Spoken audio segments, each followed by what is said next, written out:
So Jessica, welcome. Thank And you. yeah, it's really great to have you. The title of the presentation is Managing Your Finances, Planning, Accounting, and Bookkeeping. And the question is, are you in control of your finances? Rein them in with these tips. So do you want to give a little background on you first? I can do that. Yeah. So yes, a good number of you already know what we do as far as the services organization, but just as far as my background and why I've been able to, in my very non-linear career path, I've navigated working in corporate investment banking, nonprofit. I worked for the city of New York under Mayor Bloomberg's office before in between a couple businesses that I had. So I really have been able to work in a lot of different private and public organizations. And one thing I realized just as a personality trait, I have an ability to really, even in my personal life, and I think it's something that's useful for all of us, the ability to take a step back and just pause, be present, kind of, see things for how they are, come up with a strategy, a vision for yourself, and then move through things. Opposed to, I think a lot of us get caught up, putting out fires, right? We're entrepreneurs and business owners. It's really easy in the day-to-day, all the different hats that we're wearing, to just get stuff done. And then you realize, all right, maybe I got a lot of tasks and little things done, but is it really measuring up as far as aligning with my overall goals and objectives? I'm very, as John pointed out, I'm from New York, very much a straight shooter. I am at the point in my life where, I'm a grown woman. I feel like I've earned my stripes. I think a lot of us are in that same position where, we've taken both the good and bad in life that it's thrown at us. And hopefully those not so good moments, we've been able to, translate them as lessons and see, there's always a gift in something that's difficult. And my goal with our company is to be able to take a lot of the discomfort, fear, maybe lack of interest. I know financials and bookkeeping aren't like the sexiest topics. Just providing some clarity around, really important concepts that whether you're a business owner or not, it behooves you to get a handle on so that you can live your life a little more peacefully, feeling like you're a little, a bit more in the driver's seat. So that's pretty much our overall arching vision, just to provide that level of clarity so that business owners can truly be in a position of power in, drawing up their life, both business and personally. All right, so let's get started. Yeah. And I love the timing of this. I appreciate you guys pointing out the reminder on Brian's presentation for May 4th on how to keep more money in your pocket, right? Because that is also something that we should all be carrying, at the forefront of our vision, right? There's nothing more disheartening than to grow a successful business. Maybe you're doing all the right things, you're super profitable, but, it's inherent in the financial services industry that a lot of these services are very fractional. So you're talking to a lot of different people, right? You might be talking to a bookkeeper, then you have the dude that's doing your taxes. Maybe you have a financial advisor. It's typical that all these individuals that are on board to support you. So yeah, the overarching, dilemma that I've seen, which is why I've positioned our business to sort of really fill this space, is that financial services tend to be very fractional. So you might have awesome support, right? Like a great team, working for you, but maybe none of these individuals are talking. So there's not that, taking a step back and looking at things holistically and making sure that, the way you're doing your reporting on the business is, holistically tied into your overall personal financial strategy, that sort of thing. So it's really important to understand the different components, but if you're not the one taking that step back holistically to understand if everything's integrating well and in alignment with your overall goals, work with a professional, right? A consultant that can make sense of your financial analysis, your overall long-term objectives as far as building wealth, that sort of thing. And one of the other, themes that I see a lot is there's just an overall discomfort with money, right? It's part of our programming as a society. I think a lot of us, if we don't come from money, and it's something that we have to work very hard for, you kind of associate it with a negative. How many of us in the room think it's bad to want money or want to be rich? Just by a show of hands, like, does that feel dirty for anyone? No. Awesome. I'm in the right room. Everyone's on board with building wealth for yourself. Good.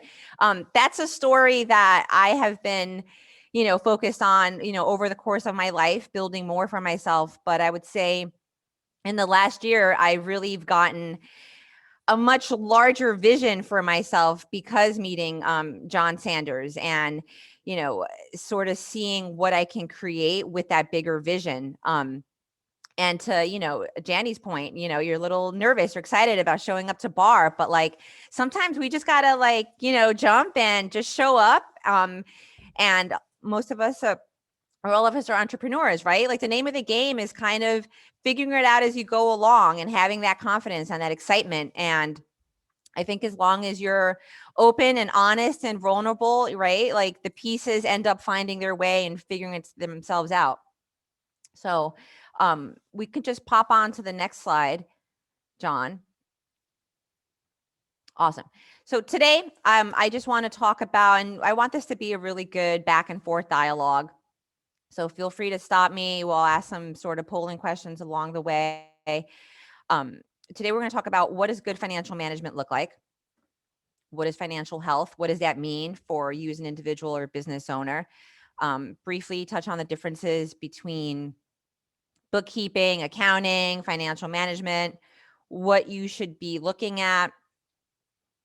Bootstrapping, right? That's something that I think all of us in the room at some point or another have put in our personal monies, right? Leveraged, right? Like if you're smart, you should be leveraging, hey, credit card debts. Maybe you have a property that you can refinance.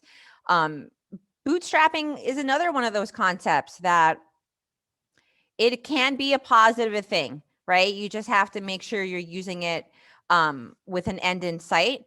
We'll talk about the downside of bootstrapping in just a minute. And I do want to touch on as well, once you kind of have your ducks in a row as far as reporting, you have an idea of where your business is, where you're going, maybe you do need more capital in order to grow it. And there's various avenues of accessing that capital, whether it's debt, giving up a portion of your business equity.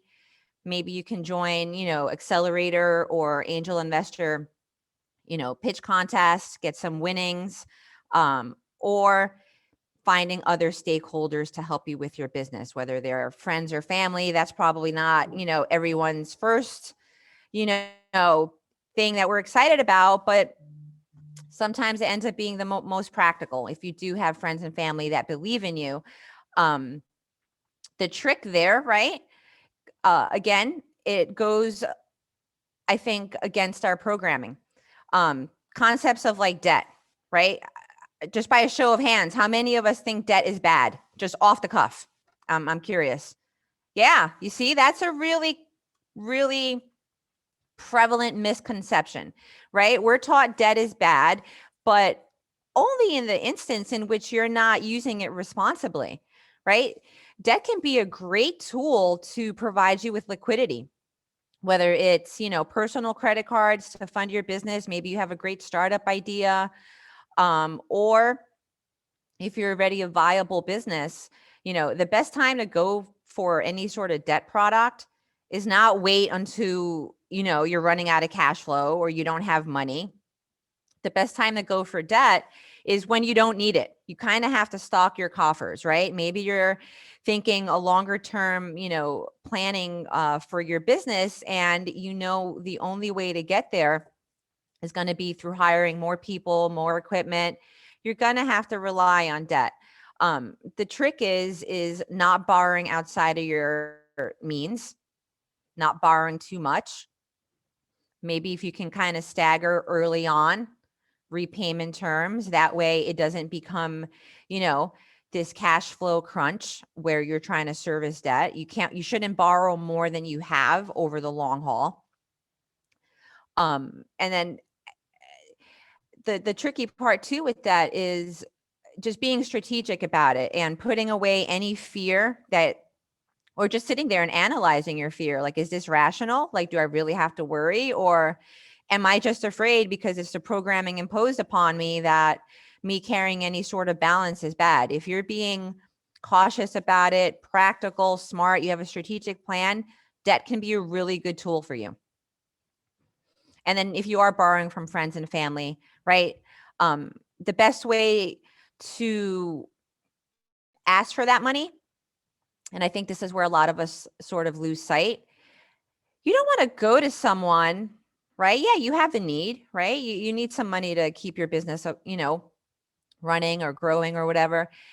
You don't want to approach someone with this sort of like groveling mentality, like, hey, I need money. Can you help me? I'm really in a bind. That doesn't feel good for you. It doesn't feel good for the person who, has what you need. It's not encouraging them to see this is a great opportunity, right? I got a business. I'm killing it. I have a process. When I get capital, I know how to employ it effectively so that I'm growing my income. Predominantly more is going to the bottom line. Guess what? Because you're my wonderful friend or family and I love you, I am giving you a deal that you're not going to get elsewhere. This is an opportunity to get in on it on the front end. Like, who wouldn't want to buy in on that, right? And all of a sudden, right, like I see you guys smiling. It's just a different way of, showing up, that perspective. And if you take that energy, either positive or negative, it's going to show. And so might bite or think like, no way, I got to run away from this. So be very thoughtful in, why you have the need you have and what the offer or value proposition is for the person in which you're asking of. And again, right, if you believe in yourself and you got a good business and a good value proposition, it's going to be an easy sell. It's going to feel good. And the only sort of, thing to be careful there is make sure your agreements, right, are crystal clear. Next thing you know, you don't want your brother that gave you a small chunk of change thinking all of a sudden, hey, I'm an owner in your business. This is what you need to do. And then you guys have a whole bunch of drama. But debt or borrowing is very different than someone taking a part of your business. Very different than an investor or them having an equity stake in your business. When you're bringing on an investor, I think, would be doing yourself a disservice of just bringing them on just for the money, right? Again, that's transactional. That doesn't feel good. It's going to be much more prudent to align yourself with employees, team members, right? Professionals that can help you and investors that have experience, values, skills, the strategic insight, things that are going to help round you out as a business owner, as, a visionary, someone that's going to push you outside of your comfort zone. So yeah, I just caution everyone, it's not all about, getting liquidity. It's also about, thinking differently, thinking bigger for yourself. So getting that sort of out of the way, are some of you starting to think perhaps differently? And we'll dig into the meat of it in just a minute about taking on debt or taking on an investor to help your company? Are some of you starting to, maybe, okay, I'm willing to explore this is not a negative? Perhaps. Okay, cool. Well, let's keep talking.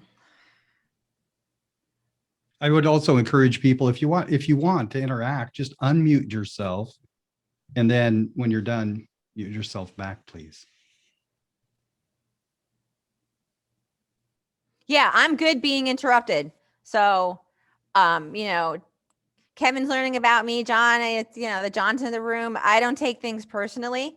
At the end of the day, you know, a lot of what we're doing professionally, whether we're, you know, fulfilled or feeling good about it or excited about it, I think ties back to, you know, our personality, like what our perspective is, right? If you're walking into a room, hopefully soon, where we're networking in person, and I have, you know, I used to be a freaking nervous wreck, like going to like big networking events. And I remember I had such a panic attack my orientation weekend when I was in grad school in NYU because of the sheer volume of people. And you literally just got to jump and do it. But if you kind of keep in your mind, okay, there's just one objective I have, right? Like maybe the networking thing terrifies you. Like, I just want to meet one person and make one good connection. So if you kind of focus on that as your goal and you go in and you're warm and you show up, you're going to meet your objective, opposed to thinking, oh, this terrifies me. I just want to go and like get it over with. And like you have this like nasty cloud. No one wants to talk to you. Of course, you're going to have a bad time. But I'm just talking about these things because there is so much fear and discomfort around all these topics. And this came up during my discovery chat with John on the podcasting. It's not about, because we're taught to like no fear, like be tough, like, you know, like don't forget it. We're all going to have fear. It's going to feel, you know, you're going to have discomfort. There's going to be growing pains in life and business. You're going to fail. Things aren't going to always go the way you think or you hope. But the trick is you get enough wins, right? And good stuff in that, hey, now you're able to manage all that. And it's a more a function of balance. And that's pretty much the gist of what I want to get through today. You know, we're going to get through a bunch of, you know, not so juicy topics, but enough to get your wheels turning so that maybe you can walk away and, all right, well, I'm going to worry a little less about these things and put more energy here. And all of a sudden you're like in a healthier balance, and it puts you on this, you know, momentum or trajectory to approach things a little differently. And sometimes that's all we need. If we could just pop to the next slide, John. Yeah. So financial health. What does this mean? You know, having good financial management or financial health in both your business and personal isn't about making money, right? Because you can make money all day. And, you know, I did this during my 20s. I thought, you know, like I was hot shit working in corporate banking, making six figures in my 20s. I was making great money. I was doing great. It was a huge ego boost, but I was also spending a lot of money, and I wasn't thinking about, all right, how can I make this work for me in the long run? So the functions of financial wellness, absolutely making money, but what are your expenditures? Do you have that under control? Are you budgeting somehow, right? Even for your own personal life. Believe it or not, I pretty much spent the majority of my life not budgeting, kind of winging it, just looking at how much I had left in my checking account. And over the last several years, really started thinking about long-term financial wealth, right? What are those things that are important to me? It's not just dollars, right? I want to make sure that my expenses are taken care of, but I want to generate more freedom and happiness for myself.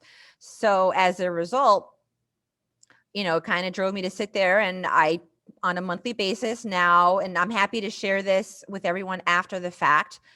I do in Excel, really clean personal budget. And this is something else is generally not sexy, right? Like we talk about budgets, and it doesn't make you, right, be so gung-ho, because you're creating a tool to control your behavior, right? To not spend as much.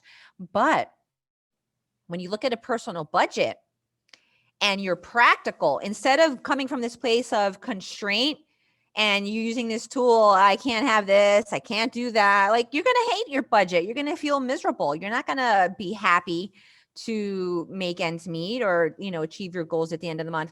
But if you take the mindset of, I want to be present in my money, how I spend,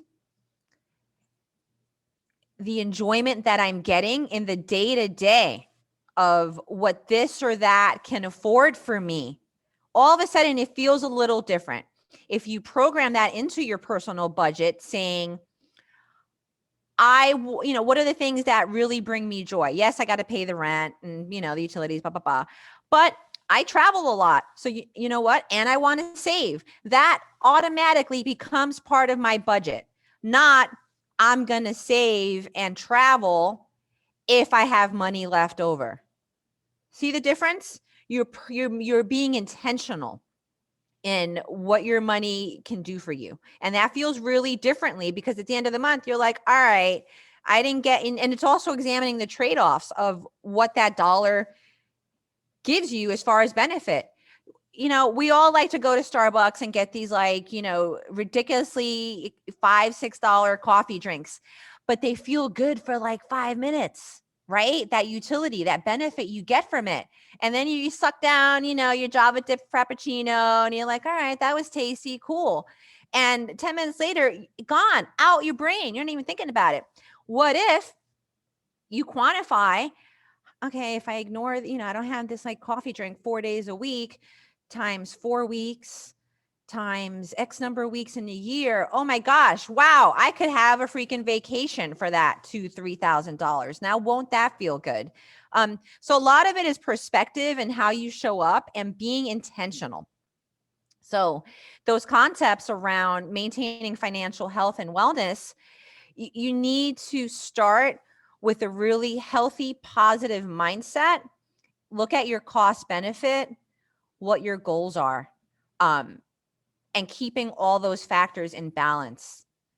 Paying yourself, right? The concept of working savings into your budget, saying, I'm going to save $1,000 every month.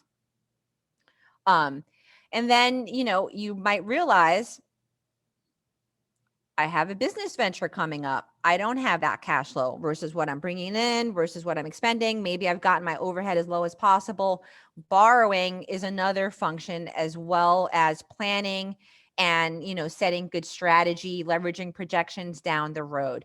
So the 4 functions are, yes, what you're bringing in, what you're spending, what you're holding on to, as well as how you employ some money that you might borrow. Whether it's, and we'll talk about the debt instruments in a minute. And with any capital or cash or money that you get in the door, you have to be strategic in how you employ it, right? And for growing business owners, all day, every day, the best way to employ capital is going to be on people, right? Talent, the team, because you have a limited number of hours in a day, right? Us as business owners should not be working on things below our pay grade. And I know we all do, right? I got handed, the other day, like a client's office, some bunch of stuff to scan. And I was like, wow, this is a new one. Someone's giving me like admin paperwork. But you know what? Like, we're here to serve and please. I'm like, all right, listen, I'll take your folder, but we don't typically do this. Going forward, I encourage you to go and scan your stuff, right? You have to be the driver and the gatekeeper of your own time, right? Your boundaries, both in personal and professional living. So a lot of it comes down to sitting there and evaluating, how am I spending my time on a day-to-day basis? Am I chasing? Am I acting like a wild chihuahua? And I'm just like, oh, this comes up, that comes up, bum, bum, bum. And then like 6 o'clock rolls around and you're like, I didn't really get any real work done. So we have to focus as business owners. And if I'll point you to our website periodically, I have the link at the end of the presentation. There's a lot of resources. When you go to our news and resources tab, I actually did a business booster or a presentation ages ago, top 3 things business owners should work on. Top 1, and John Beethan knows this, focus on income generating activities. Not that you let everything else fall by the wayside, but John Sanders yells at me on occasion. I've gotten better about it recently, but sometimes I let my email sit for a few days because you know what? I'm working on chasing leads. I'm getting new clients in, building new business, right? Because that's what's going to bring money in the door. That's what's going to allow you to bring on more talent, better quality talent that you can delegate to so that you're freed up as a business owner to grow your business. The next thing, where we can spend money effectively is equipment. Number one mantra for all business owners, besides focusing on income generating activities, should be, okay, eliminate, automate, delegate. And this is where, right, technologies and equipment comes in. Are there even before you get to that piece, right? The first piece is eliminate. Being frank, are there things that I shouldn't, that is just, I'm never going to see a benefit? Why do I feel, right? And a lot of us, we say yes out of obligation or because we've always done it. And a lot of these concepts too, I think a lot of,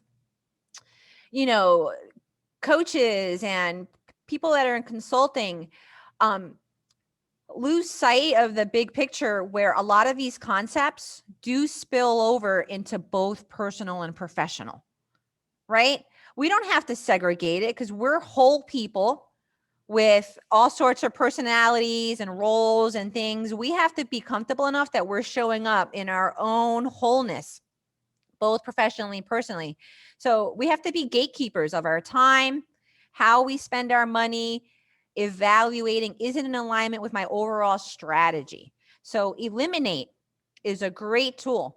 Sometimes emails that come through, I'm like, who is this person and how do they find me? 3 years ago, I always felt like I had to respond to every single email. And I remember I did this workshop. Some of you might know Felina Hansen, founder of Hera Hub. I worship Felina. She's brilliant, kills it. I sat in a workshop one day with her and she was like, yeah, if you get an email and it doesn't apply, you don't know the person, it's just a rant. She's like, delete it. And I just remember sitting there. I'm like, oh my God, I could just delete it. Because who is this person? I don't have to give them the time of day if I don't want to. So be comfortable enough and confident enough that, hey, if you don't think it's worth your time, delete, eliminate. Next thing is going to be automate. What can you systemize? What technological tools can you use to make the administrative, potentially hellish tasks of booking meetings, you know what I mean? Getting, even being smart in how you manage your day. Like maybe you have a day where you have 100 airings or whatever. Be strategic in, looking at a map, taking that 5 minutes. You know what? I'm not going to go there today because it's going to cost me an extra hour and a half, but I'm there later this week. So maybe, and then it'll be an extra 15 minutes. And you have to take that step back instead of just rushing around trying to get it all done. And the third best way to spend money is going to be marketing. And the beauty of spending dollars on marketing these days versus, when I had my restaurant in, New York City in 2008, I don't know how many of you remember flash sites, like flash websites, right? Where it's like you couldn't forget about looking at the thing on your phone. And that, yeah, Nyla, you might know because you're in that marketing space, but like, I remember paying thousands of dollars for a website that was still a piece of crap. And so like the beauty of 2021, it's you can get good marketing done, right? For not a huge outlay. If you're not ready to work with a professional to build out your website or, social media machine or even explore podcasting, there's so many tools and things that you can do on your own. Just getting your presence out there in social media, right? You can hire a young person. If you're doing that and not working with a professional, you have to have good, process, checklist, so that a calendar, right? So that you're dictating, hey, this is what I want you to share when, and you have some sort of means in place to hold them accountable and make sure things are getting done.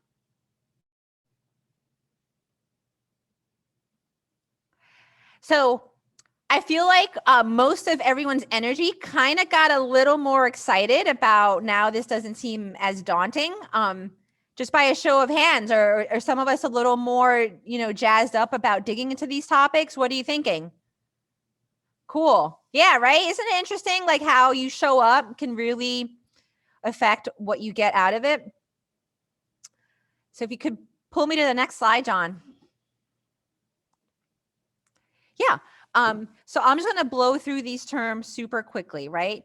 Just, basic terms around financial reporting. So bookkeeping is the day-to-day transactional organization of your finances. So that can be done, right, by an outsourced professional, an admin, maybe you have someone on your team. Very different than accounting, which is taking into account, those overarching principles that need to be done per best practices, IRS standards, GAAP principles. We brought Kevin on our team because he is an accounting expert, right? Really filling those gaps for our CFO clients, making sure that we are keeping, as high standard as we need to provide accurate results. Because you can do bookkeeping, till you're blue in the face, but if you're not doing it right, your P&L and your balance sheet is going to be worthless to you, right? And what's that point? What's the point? You're not going to be able to then figure out what your story is, let alone dictate what your new story should be. Unfortunately, most business owners, right, we either aren't excited about financials, or we don't see the value, or we're just winging it. And we're like, all right, like we're making money, we're covering our needs. Like, why do I need to do anything beyond basic tax reporting? And this is where a lot of value is left on the table. And, I reiterate over and over again, the financial services, outsourced industry for those services, it's so fractional. We, 9 out of 10 business owners don't think about their financials until it's what time, right? Time to file your taxes. And then you're like, all right, I kind of got to wake up and like look at this. And, your CPA, you probably don't hear from him, right? How many of us hear from our CPA on the regular basis? No one, right? You don't hear from the guy until, if you're lucky, around now. And they're scrambling. If you got a good CPA, right, we're going to be in touch with you throughout the year. We're going to give you a heads up. Hey, estimated taxes are due these dates. Let's look at your quarterly financials. Are you in line with stuff? Are you making too much money, which is a great problem to have, but then you need to start thinking about how do you bring down that bottom line? But the unfortunate matter of it is time is a constraint, and CPAs 9 times out of 10, these guys aren't strategic, right? They're not taking a step back and being like, what Brian's going to cover next week. You're really leaving money on the table. Yeah, they're focused on reducing your taxable liability, but they're looking at financials in a reactive state after the fact. There's very little that you can do, right, in April, right before your taxes are done.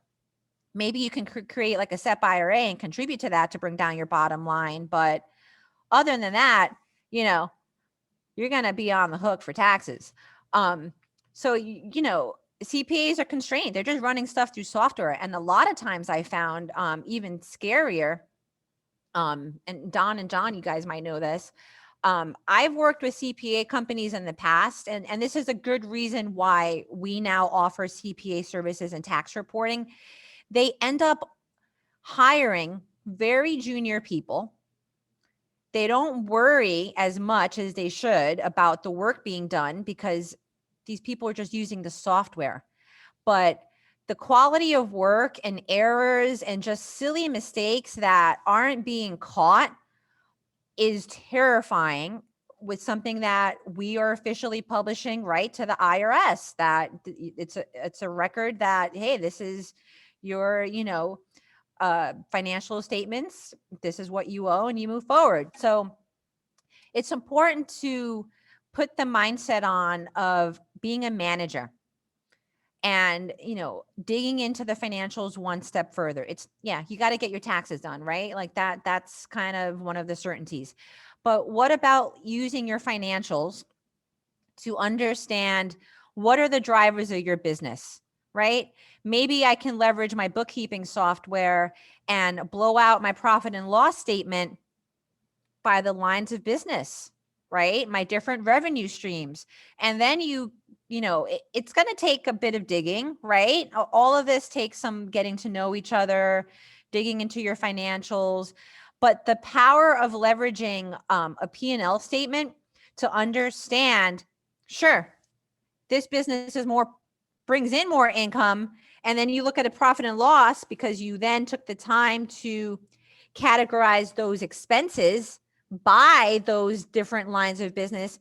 That same line of business that you think is making a crap load of money, who knows? It might be a more expensive way for you to earn money because the employees or, you have certain overhead costs.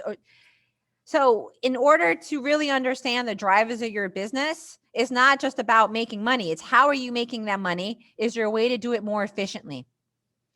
And then taking, and we can go to the next slide, taking it one step further. And if you have a trend, if we could just hop to the next slide, John. Oh, this is it. Yes, ignore me. So we can leverage a profit and loss statement over your business's life cycle, whether it's the current year, couple years, come up with trends. And then this is where stuff gets interesting, right? You can really understand the story of what's happening so that you can build in assumptions, changes in behavior, build out projections to really carve out a vision or story for what you want out of your business. And then that becomes your roadmap, right? It's not always about making more money. For a lot of us, that's step number one. But as John knows, big picture, we're at the point where, yes, we are a profitable business, but now my eye is, I am now focused for every dollar we make, I want to make it easier, more efficiently. And I want more of that dollar now that our overhead and our cost, and we're past the break even point. Now I want proportionally more of that income I generate. And think about how good that's going to feel once you get to that point where more of that money goes to the bottom line and profits, right? You're realizing economies of scale because you've gotten better at what you're doing. Your brand is out there, and now you're able to just proportionally add to your income or your profit. And then that becomes more an incentive to continue doing what you're doing, grow. Maybe now we're like, cool, we're lean. We got this formula down. That's when you take outside capital because you know how to employ it effectively. And then it becomes a completely different, bigger machine than you ever thought. But there's steps that you got to do, right? Clean up in order to get to that point. One of them is cleaning up your balance sheet, right? Maybe you do have a high debt load. You can't throw your hands up in the air and give up and be like, I'm screwed. I'm never going to make it. I took on too debt. No, you got to be creative, right? Maybe, start pitting credit cards against each other and be like, hey, credit card number one, credit card number two is going to give me this rate. Can you do that? Because I'm going to kill you. And, next thing you know, right, you got to just be creative, ask the questions, get on the phone, negotiate. Now with the pandemic, PPP, loan money's forgivable. So if your business has been in existence before, last year and you're able to access those funds, that's free money. If you're not able to get PPP, something like the EIDL loan, we're seeing historically low interest rates. And it's funny because I find a lot of successful clients of ours terrified to like, I don't want to take a loan. I'm like, you're never going to see money this cheap ever again. Why wouldn't you take that money? Even if you don't use it right now, even if you're not going to burn through it or you're not in a cash flow crunch, but you've got a proven successful formula. Why wouldn't you just want to make that work for you a little better, right? So, just be considerate of what the environment is. Also, too, the fact that we are in a pandemic. A lot of us are in the same boat. Now is a great time to renegotiate terms with your vendors. Give yourself a little wiggle room, right? Think of what payment terms moving from 30 days to 60 days could look like to you. If you know how to use that money, that, cushion, employ it a little more strategically. So the name of the game is being creative, not being discouraged, and just giving it a go.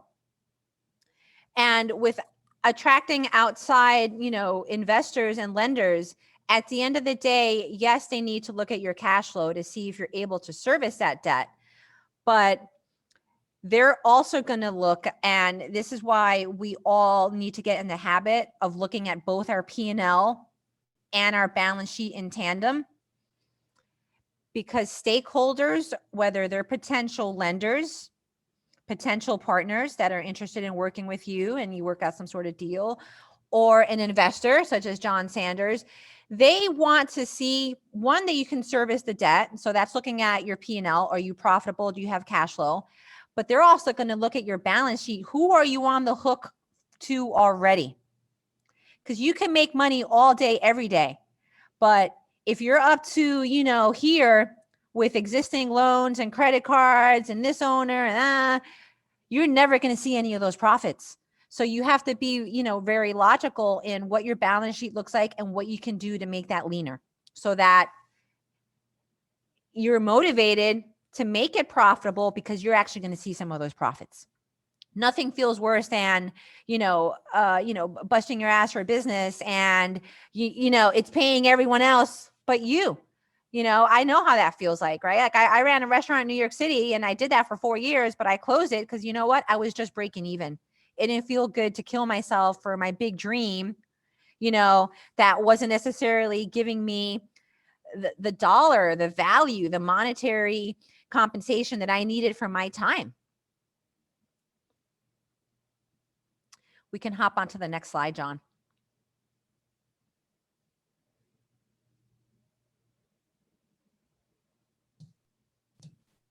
And just wanted to let you know it's 9 a.m., Jessica. Oh. Can we do 5 more minutes? Sure. So far, so good. Is this helpful for everyone? Cool. Yeah. Good. Yeah. Yeah. It seems just a brief comment. You're making this whole thing somewhat sexy, actually. Good. That's what I want to do. So yeah, we can this slide quickly, right? It's your P&L on the left. And then maybe, behind the scenes hitting for 2019, I have all the months, right? And then I can build out my 2020 and then my next year. This is a quick example. These are the sort of tools that Kevin and I, help our clients in building so that they can understand, well, where can I potentially take this? And it's a good exercise to go through, because you might determine, all right, if all things remain unchanged, why am I doing this? I'm not, I want to do this for $50,000 in year 5. I don't think so. Right. So it kind of forces you to visually get it down and change your behavior to be in alignment with what you want. Or maybe it's going to answer some questions. I got to pivot. I got to do something else. A lot of us during the pandemic can realize there's other ways to monetize what we're doing if we're not able to deliver services typically. And then the next slide should be your balance sheet. Yep. And, I'm not going to spend too much time on this other than you need to look at both P&L, balance sheet. P&L talks to your operations. Are you making money? Are you good at what you are doing? Whereas the balance sheet talks about longer term, your stakeholders, who will be benefiting out of that money you're making on the P&L. Is it going to go equity to owners, to your personal pocket, or you're never going to see the light of day because you got to pay everyone else that you owe, that you borrowed money to? That's another thing. You have to balance that. We can hop on the next slide.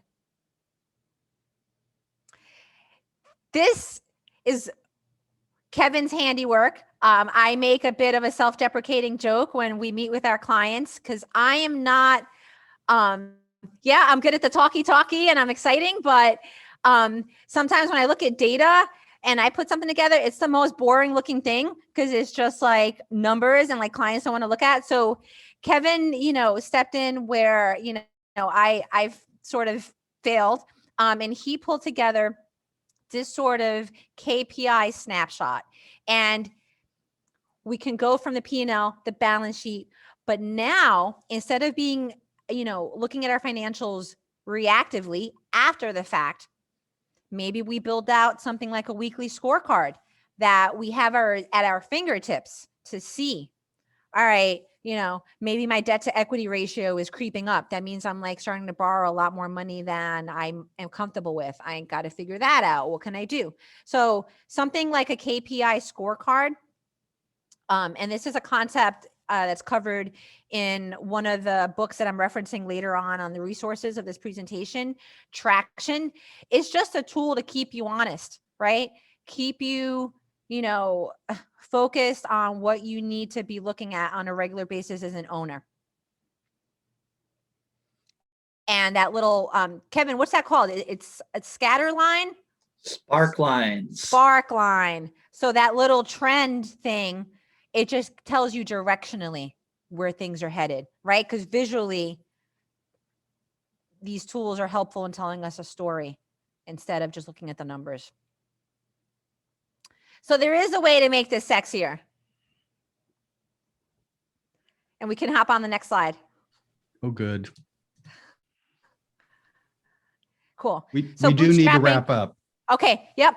You all know what bootstrapping is. It's good till it's not, right? I caution you against being like, I'm good, I'm able to manage with my own. But if you have a proven process, you're leaving money on the table by not taking more outside capital to employ to build more profits quicker. And then we can just go through the next couple. Yep, we spoke about that. We spoke about this. Yep. Next slide. Yeah, and then I had some notes on there on the PPP. If you guys have questions, hit me up. We spoke about equity investors. It's good to have an active investor that can actually help you with his experience. Yep. Next slide. Yeah. And then once you kind of got, right, like your new game plan around financials, what you're thinking, then you have to start thinking about longer term operations, right? Systemizing processes, making sure people are in the right seats. I listed a few recommended books. We work on these books with our clients. So Traction is an entrepreneurial operating system, touching on a lot of these concepts under ops and strategy. Value pricing, Ron Baker. I'm sure Don Sando is very aware of that one, right? We're not trading time for money here. If you're providing a service that's valuable, you have to build in your years of experience and your knowledge and your insight into your pricing. And if so-and-so is not comfortable with that, that so-and-so is not for you, right? Kind of like, right? You're not going to chase a boyfriend or girlfriend that doesn't appreciate you. And then story branding, being really clear in your messaging, what you're doing good or better for your community than anyone else and the dangers of them going elsewhere, and repeating that everywhere to everyone to really build your story brand. And then we can go to the next slide. And then just some resources and contact info. Khan Academy, awesome resource for a lot of these concepts, right? Accounting, financials, how to read a P&L. There's a lot of stuff on life skills. Our website, a lot of resources and boosters. And anyone here, if you just want to hit that link, you can book some time with me. Jessica, thank you so much. Good. I hope everyone feels a little better about these topics. Good. Yeah. Sweet. But what's the best way to get in touch with you? Yes. My email is jessica@bigpickresults.com. And the website? bigpickresults.com. Duh. Thank you very much. Yes. Yeah. And check us out on social media. Besides all the stuff that we put on our resources page, like the boosters and things we lead, we push out a lot of like expert tips, articles on both Facebook and LinkedIn. And once your podcast launches, there'll be a link on your website? Yes. I'm super excited about the podcast. Yeah, me too.